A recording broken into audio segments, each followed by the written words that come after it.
नमस्कार दोस्तों, मैं श्रवण कुमार एक बार फिर से स्वागत करता हूं आप सभी का अपने इस चैनल उम्मीद की किरण रे ऑफ होप में। और उम्मीद करता हूं कि आप सभी लोग अच्छे हैं। और लगता है कि आप लोग कुछ बोर हो रहे हैं, अपनी ज़िंदगी से परेशान, अपनी ज़िंदगी से डिप्रेस्ड हैं। ठीक है, मैं भी वैसा ही हूँ। मैं भी आप ही लोग की तरह एक इंसान हूँ ना। तो तरह तरह के झंझावत विपत्तियाँ तो आती रहती हैं। तो वो कहते हैं ना कि आ, अपना गम तो अपना गम है, गैरों से कितना कम है। जब गैरों का गम देखा तो अपना गम भूल गए। तो चलिए हम आपको अपने गम में लेकर चलते हैं, और हो सकता है कि हमारा गम जो है वो आपके दुख को हर ले, ख़त्म कर दे। तो ये मेरे लिए सौभाग्य की बात होगी। यहाँ मैं आप लोगों को अपनी एक आप बीती घटना बताने जा रहा हूँ। और ये घटना जो है एक मोटिवेशनल या प्रेरणादायक घटना के रूप में हमारे सामने उपस्थित हुई, और जिससे हमने बहुत कुछ सीखा समझा। और ख़ासकर ये घटना जो है, जो पढ़ने वाले बच्चे हैं, स्कूल गोइंग स्टूडेंट्स हैं, जो अपने लक्ष्य को प्राप्त करना चाहते हैं, उनके लिए बहुत ही प्रेरणादायक है। और अगर आप स्टूडेंट हैं तो इसे अंत तक ज़रूर देखें, और अगर आप गार्जियन हैं, पेरेंट्स हैं, तो भी आप अंत तक ज़रूर देखें। और अगर आप टीचर हैं तो भी आप देखें, या आप जो कोई भी हैं आप इसे ज़रूर देखें, और इसे ज़रूर लाइक करें, शेयर करें, और दूसरों तक पहुंचाएं, ताकि मेरी इस आप बीती का जो मोटिव है वो पूरा हो सके। तो आइए शुरू करते हैं अपना ऑटोबायोग्राफी, आत्मकथा, बेनाम फतिंगा राजू। एतवार का दिन था और गुरु पूर्णिमा का अवसर था। घर के सभी लोग मेले गए हुए थे। बारिश भी तेज हो रही थी। मैं अपने करकट के नीचे रखी चौकी पर लेटा हुआ था। पानी तो वहाँ भी टपक रहा था, पर घर में बहुत गर्मी थी, इसलिए बाहर ही चौकी पर लेटा था। अचानक मुझे पंखों के गुंजन की आवाज़ सुनाई दी। नीचे गीली जमीन पर देखा तो एक उड़ने वाला फतिंगा, जिसका आकार भौरे से कुछ छोटा था, उल्टा गीली जमीन पर लेटा हुआ है और बहुत प्रयास कर रहा है कि सीधा हो जाए। उसी में अपने पंखों को भी फड़फड़ा रहा है, जिसका आवाज़ मैंने सुना था। उसकी अवस्था देखकर क्यों मुझे ऐसा लगा कि अगर ये सीधा हो जाए तो इसका काम बन जाएगा। मैंने एक लकड़ी की नोक से उसे सीधा कर दिया। वह सीधा होकर बहुत धीरे धीरे चलने लगा तथा दीवार तक पहुंच गया। बगल में एक दीवार थी और उसके ऊपर वो चढ़ने लगा। मैंने उसे ज़रा ध्यान से देखा। उसके ऊपर का जो रंग था वो डीप ब्लैक था, गहरा काला था, और उस पर भूरे रंग की बिंदिया टाइप का कुछ चिपका हुआ था। हालांकि मैं उस फतिंगे को जान नहीं पाया, समझ नहीं पाया, वो मेरे लिए अनजान था। मैंने सोचा हो सकता है कि पंख के भीग जाने की वजह से उड़ नहीं पा रहा है। फिर वह दीवार पर चढ़ते चढ़ते अचानक वहाँ से गिर गया। दीवार से गिरकर फिर नीचे और फिर उल्टा हो गया।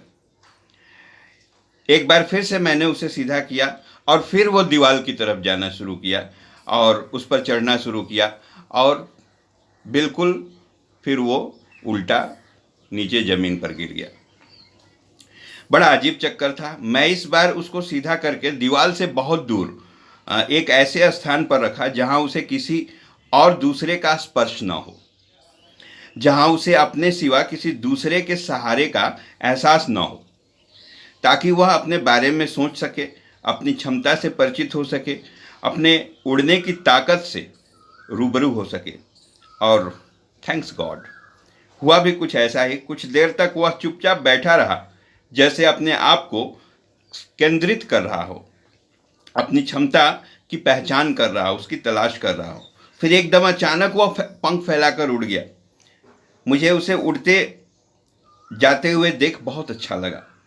तभी उसी समय मेरा एक स्टूडेंट मुझे फ़ोन पर अपनी समस्या बताया कि सर, मैं 100% पढ़ाई नहीं कर पा रहा हूँ, कोई उपाय बताएं।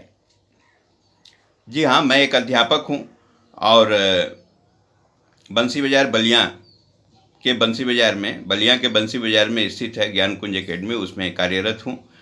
और तो उस बच्चे ने पूछा कि सर कोई उपाय बताएं। मैंने उसको उस कीड़े वाली घटना बताई और कहा देखो अभी तक तुम उल्टा लेटे हुए हो। जिस प्रकार वह फतिंगा उल्टा लेटा था, पंख तो जमीन पर था, पैर ऊपर था, फिर वह उड़ेगा कहाँ से? सिर्फ पंखों के गुंजन की ही आवाज़ आएगी। और वैसे ही तुम भी अपने दिमाग रूपी शक्तिशाली पंख को अनाप शनाप के बातों में घुसाकर उल्टा पड़े हुए हो। सो अब सीधा हो जाओ तथा अपने दिमाग को अपने लक्ष्य पर टिकाओ। जिस प्रकार वह कीड़ा बार बार दीवार पर चढ़कर उल्टा गिर जाता था, उसी प्रकार तुम दुनिया के चकाचौंध रूपी दीवार पर बार बार चढ़कर उल्टा गिर जा रहे हो। बेटा, स्टूडेंट के लिए कोई चकाचौंध, कोई फैशन नहीं होता है। स्टूडेंट और अपने लक्ष्य प्राप्त करने वालों को बिल्कुल ब्रह्मचर्य जीवन का पालन करना पड़ता है। बको ध्यानम का चेष्टा स्वान निद्रा अल्पहारी विद्यार्थी च गृह त्यागी विद्यार्थी च पंच लक्षणम।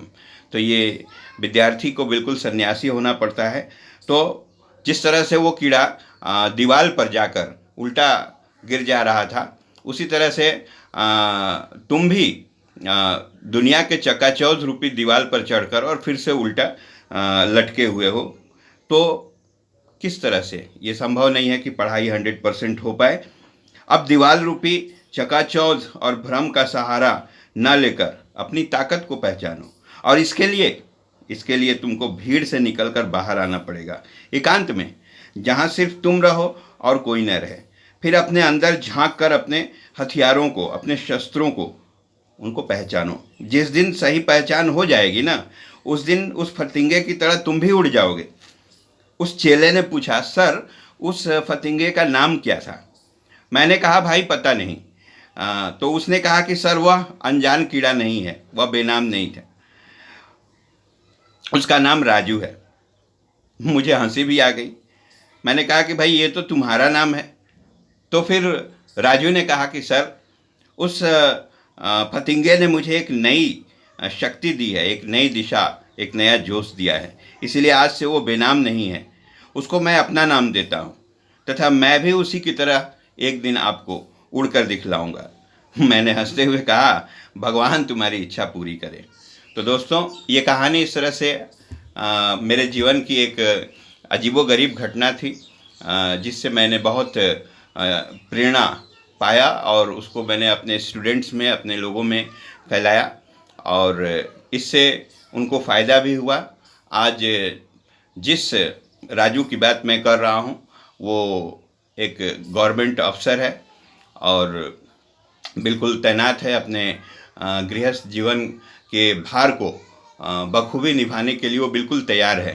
तो सबसे बड़ी बात है कि हम अपने आप को पहचानें, हम अपने आप को जानें और इसके लिए भीड़ से अलग निकलकर हमको इंट्रोस्पेक्ट करना पड़ेगा, आत्ममंथन। अपने आप जब हम 5-10 मिनट एक जगह बैठेंगे तो अपने आप ऑटोमेटिक पता चल जाएगा कि हमारी समस्याएं क्या हैं और उसका समाधान कैसे निकलना है। तो उम्मीद करते हैं कि ये कहानी आप सभी को पसंद आई होगी और अगर पसंद आई हो तो प्लीज़ इसे लाइक करें, सब्सक्राइब करें, शेयर करें ताकि इसका फ़ायदा दूसरों को भी हो सके। इसी के साथ जय हिंद, जय भारत, नमस्कार।